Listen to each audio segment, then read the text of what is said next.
જાગો છો ને ખેડૂત મિત્રો?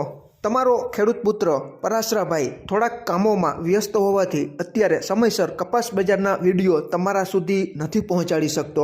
ખેડૂત મિત્રો, જ્યારે સમય હશે ત્યારે ચોક્કસ ખેડૂત મિત્રોને ઉપયોગી થાય તેવી કપાસ બજારની માહિતી તમારા સુધી પહોંચાડવાનો પ્રયાસ ચોક્કસ કરતો રહીશ। ખેડૂત મિત્રો, આજે તારીખ 17/1/2026ના રોજ સૌપ્રથમ વૈશ્વિક લેવલે કેવી હલચલ ચાલી રહી છે અને તેની આડકતરી અસરો કપાસ બજાર ઉપર કેવી જોવા મળે તેની ચર્ચા થોડી ઘણી મારી પાસે માહિતી છે તેટલી ભેગી કરીને તમારા સુધી આપવાનો નાનકડો પ્રયાસ કરી રહ્યો છું। ખેડૂત મિત્રો, અત્યારે એવું પણ સાંભળવા મળી રહ્યું છે કે આયાતી જે આપણે સૂર્યમુખીનું જે તેલ આવે સનફ્લાવર ઓઇલ, તેમાં એક જ દિવસમાં ખેડૂત મિત્રો આજે 55 થી 60 રૂપિયાનો વધારો છે તે થઈ ગયો છે।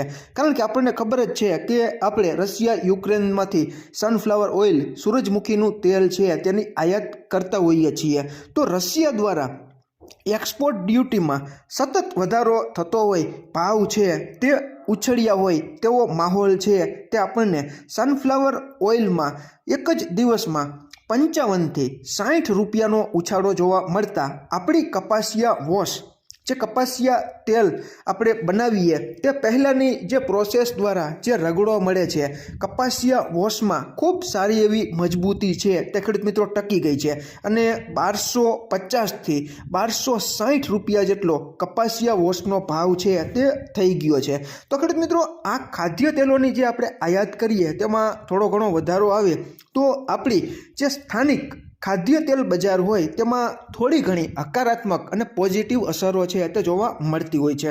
હવે આજે આપણે વાત કરી લઈએ, આજે તારીખ 17/1/2026ના રોજ ગુજરાતના અલગ અલગ વિસ્તારોમાં કપાસના 20 કિલોના ઊંચામાં ઊંચા ભાવ વિસનગર 1670, બોટાદ 1650, હળવદ 1646, ઉનાવા 1632, વિરમગામ 1577, ધંધુકા 1600, ધ્રોલ 1562, મોરબી 1620, કડી 1616, રાજકોટ 1620, બાબરા 1625, કાલાવડ 1560, જામનગર 1635, હિંમતનગર 1599, ધોરાજી 1606, પાલીતાણા 1610, અંજાર 1577, ભેંસાણ 1630, વાંકાનેર 1578, પાટણ 1640, બગસરા 1635, વડાલી 1645, જામજોધપુર 1585,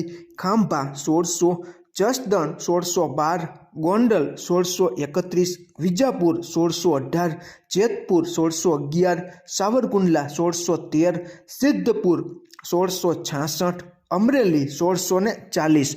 ખેડૂત મિત્રો, કપાસ બજારને અત્યારે કઈ બાજુ લઈ જવાઈ રહી છે તેની ગતાગમ કપાસ બજારને કે આપણા ખેડૂત મિત્રોને નથી ખબર પડી।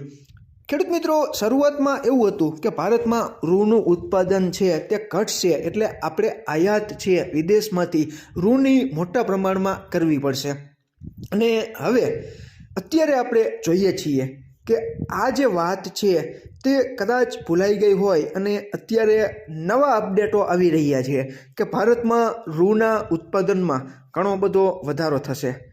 હવે જે ખેડૂત મિત્રો, જ્યારે આપણે કપાસનો ઊભો પાક ખેતરમાં હતો ત્યારે કેવી પરિસ્થિતિ થઈ? ગુજરાતમાં કમોસમી વરસાદ એટલી હદે પડ્યો કે ગુણવત્તાથી કરીને ઉત્પાદનમાં મોટો કાપ આવ્યો અને અત્યારે ગુલાબી ઈયળનો પ્રકોપ પણ વધારે પ્રમાણમાં જોવા મળી રહ્યો છે। તો શરૂઆતમાં એવું લાગતું હતું કે ઉત્પાદન ઘટશે એટલે આપણે આયાત છે તે વધારે કરવી પડશે। આયાત કરી લીધા પછી એવું લાગવા માંડ્યું બજારને કે આપણે છે ઉત્પાદનમાં ઘણો બધો વધારો થશે। હવે આમાં બજારને શું સમજવું? પહેલાં એવી વાત છે તે બતાવવામાં આવી કે ઉત્પાદનમાં ભારતમાં કાપ વાવેતરના લીધે મોટા પ્રમાણમાં આવશે એટલે આપણે આયાત કરવાની જરૂર પડી અને અત્યારે એવી વાતો થાય છે કે રૂના ઉત્પાદનમાં ઘણો બધો ઉછાળો જોવા મળશે। હવે રૂનું ઉત્પાદન શરૂઆતમાં ઘટે અને પાછળથી વધે, આ માનવામાં નથી આવતું। બીજું કે જો ઉત્પાદનમાં વધારો થાય તો નબળી ગુણવત્તાવાળો કપાસ છે તે બજારમાં શા માટે વધારે ઠલવાઈ રહ્યો છે? જો સારી જ ગુણવત્તા હોય અને ઉત્પાદન ખૂબ સારું એવું આવે તો બજારમાં આવકો છે તે શા માટે ઘટી રહી છે? આ પણ ખેડૂત મિત્રો સમજવા જેવું અને વિચારવા જેવું છે.